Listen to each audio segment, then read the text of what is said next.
Hey, what's up? Daniel West here from danielwest.co.za, and welcome to another exciting tutorial where we will create some rain. Yes, you've heard it right. If you shot something on location or in studio and you want that rainy dramatic feel, do not worry, Photoshop can do it. No, I'm serious. Photoshop can create some rain, and that is exactly what we'll be doing. So, here is our photograph that we've done already. And as you can see, it's nice and dramatic. There's a little bit of rain falling from the side, and it is beautiful. Remember, with great power comes great responsibility. So hopefully this will help you create that moody feel that you really would like for your own photograph. So here, without further ado, let's get started.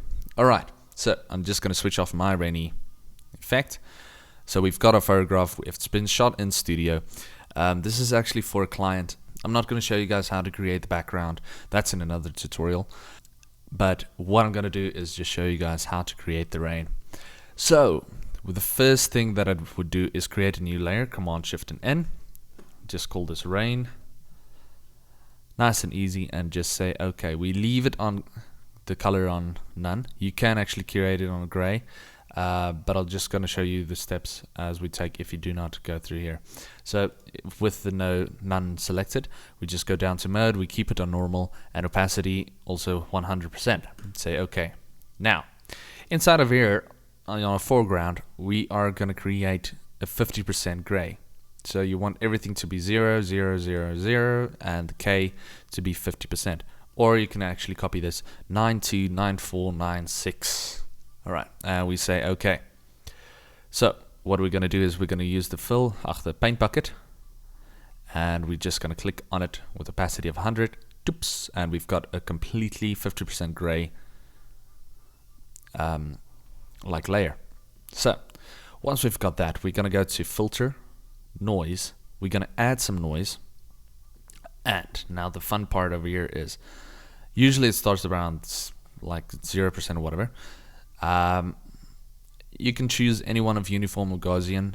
I like to use Gaussian. It gives a little bit more of a a natural feel in terms of it catches the noise a little bit more. If you go with uniform, it's obviously much more uniformed. For rain, I like to go above anything above 150%, 180, 178, anything. We will select monochrome, because we wanted to have black and white, that way we can have it on screen a little bit further down. Alright, so monochromatic selected, and we say OK. Great, so there we've got our rain. Yes, you can see it. It's rain, right? Yeah? No. Okay, there's still a little bit more of things that we need to do. So without further ado, let's go to filter. We go to blur, and we go to motion blur. Yes, alright. Now here you can select your angle. We can go 45. If it's really strong wind, we go 90, like just coming down is normal. 0% is sideways, obviously, and so on. So what we want to do is we go to about anything 55, even give a nice angle. That way our rain is coming from the left, from the right to the left. Otherwise, if you wanted to go left to right, you just go minus 45 or 54 or whatever you like to have your value. I like 72 actually. Alright, so let's just go to 65. We go down to 72. There we go. Alright, now the distance.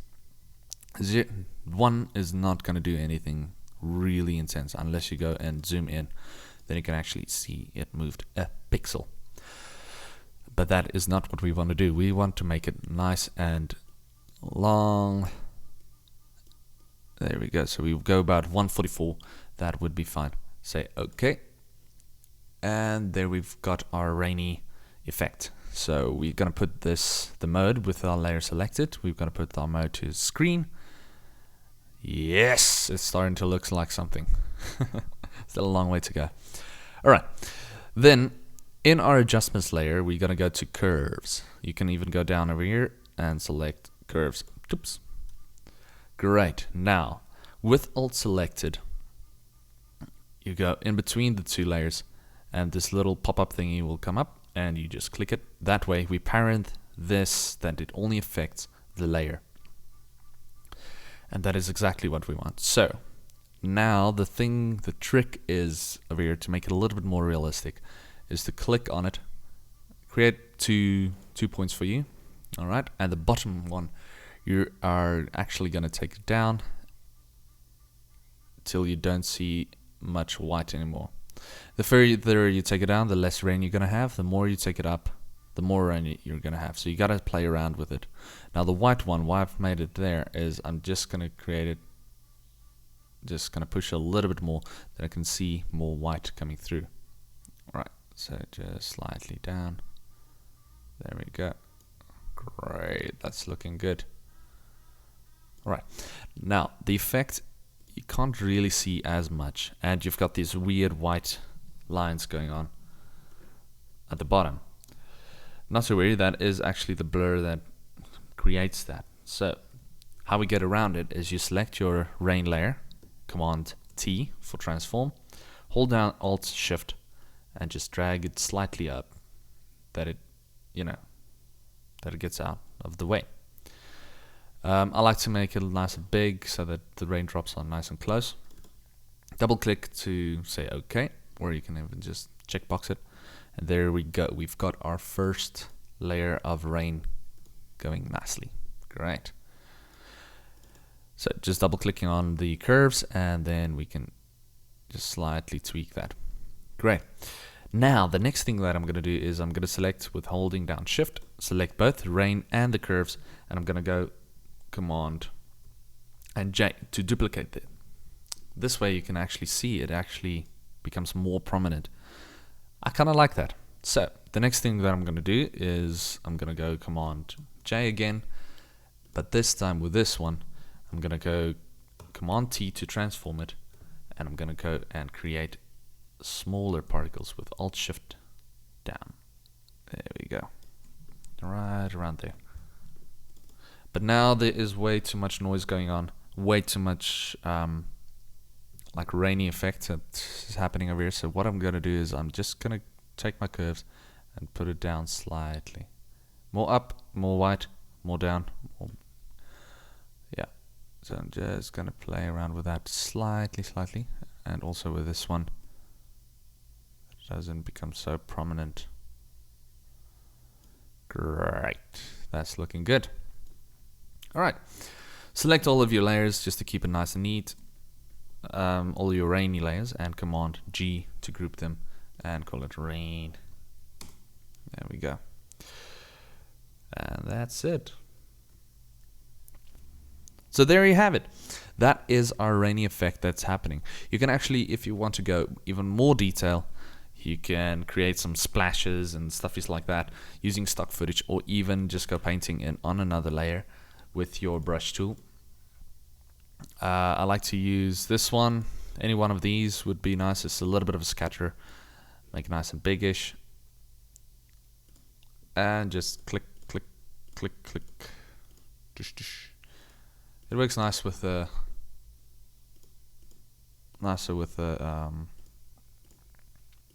with Wacom pen or any type of pen, but I like Wacom.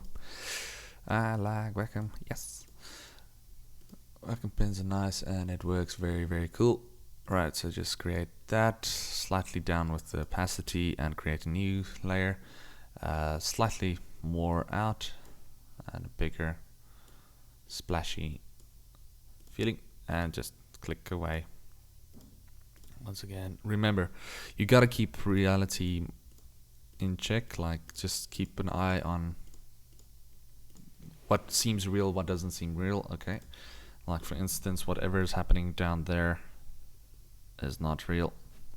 It doesn't feel real. So just go back and do. There we go.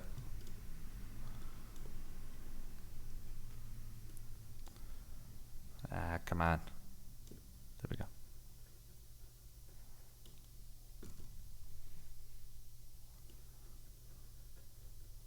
There we go. Opacity down and shot. So now you have those splashes going on Well, there you have it. The rainy effect using Photoshop and nothing but what the filters inside of Photoshop. Yes. If you like the video, please subscribe and I hope to see you guys next time. Bye.